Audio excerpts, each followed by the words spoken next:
ini ada beberapa hal yang mungkin harus kita cermati ke depan, bahwa ketika kita budidayakan secara besar-besaran, kita masih hanya mengacu di umbi porangnya saja, padahal ke depan mungkin nanti akan ada juga overstock yang namanya umbi kata.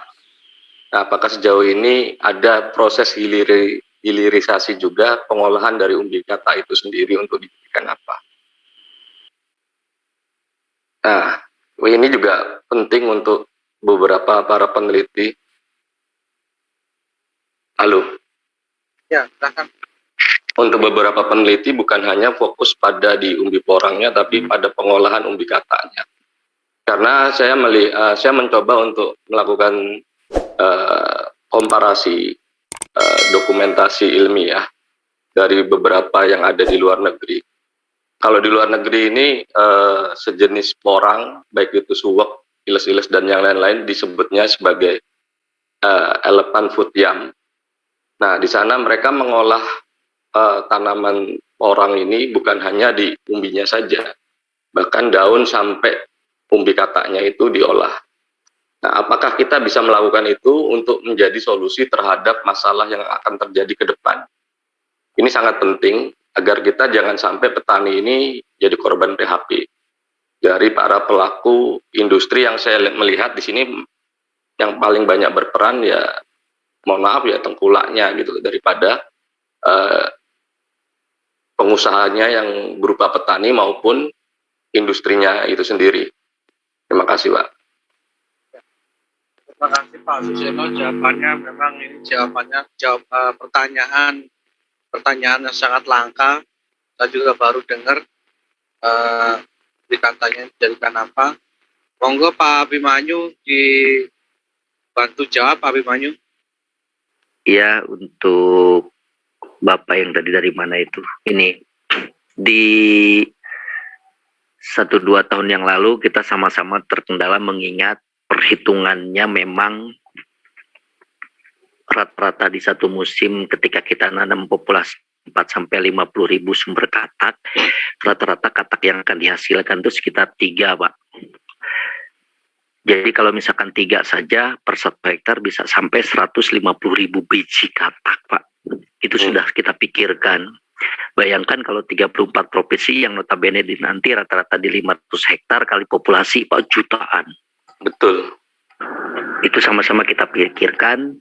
Saya sudah mengirim beberapa, salah satunya katak 1 musim, 2 musim, 3 musim, sampai termasuk umbi dan katak ke Balai Biotek Propiono, namanya Profesor Priyono, untuk minta dibantukan termasuk riset yang lain, balai-balai yang lain. Sampai ini hari, karena tidak ada kandungan glukomanannya di katak tersebut, kita masih terus memikirkan, karena khawatir ketika di kemudian hari over itu akan menjadi limbah, Pak. Gitu. Hanya saja limbah di sini berarti limbah tidak produktif, Pak, tetap akan produktif. Bahkan perhitungan dagangnya secara nasional pun akan jatuh, Pak, harganya. Ini penting sangat dipikirkan. Betul. Sampai akhirnya di tahun yang lalu saya sudah mulai menambah populasi, Pak. 1 hektar yang biasanya populasi di 450 ribu, itu saya sekarang sudah masuk di 8-120 ribu per hektar populasinya.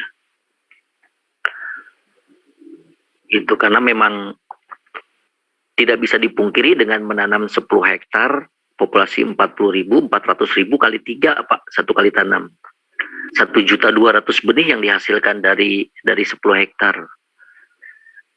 Terlepas hukum dagang, ketika kita komersilkan, hitung per kilo terendahnya sekian, itu lebih ke bicara tentang sebatas itu kita akan dagang.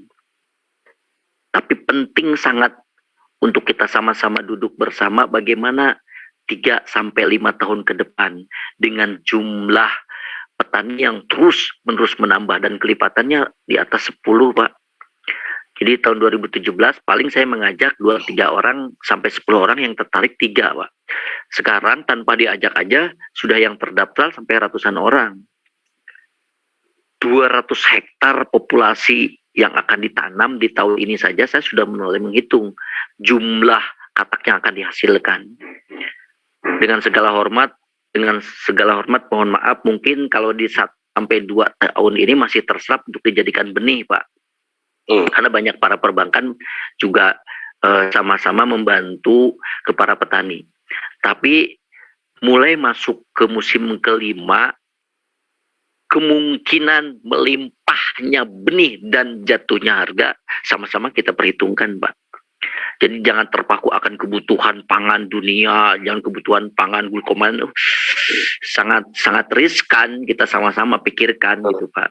Dengan segala hormat, jawabannya tidak bisa tidak bisa senyaman-nyamannya Bapak terima, kan kita sama-sama juga sedang mengkaji, Pak, dikemanakan nanti hasil katak yang jutaan benih, jutaan biji yang akan dihasilkan. Apalagi kalau sudah nanam umbi musim kedua tidak meleset dari 15 sampai 40 biji, Pak.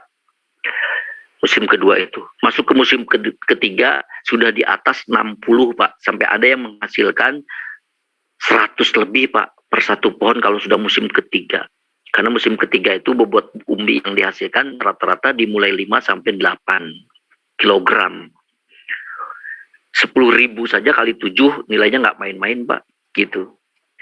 Mungkin ada dari pihak yang lain yang sudah mulai meriset katak larinya kemana selain dijadikan benih, Pak.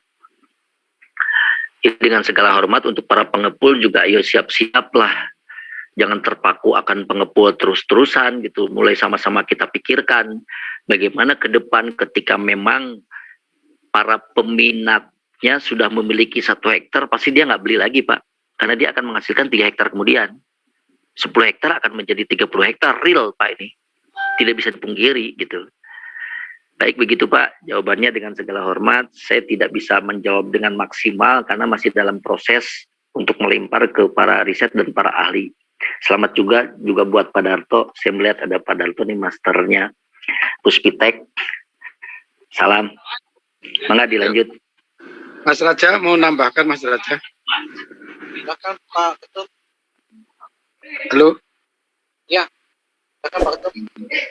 Silakan Pak Ketum.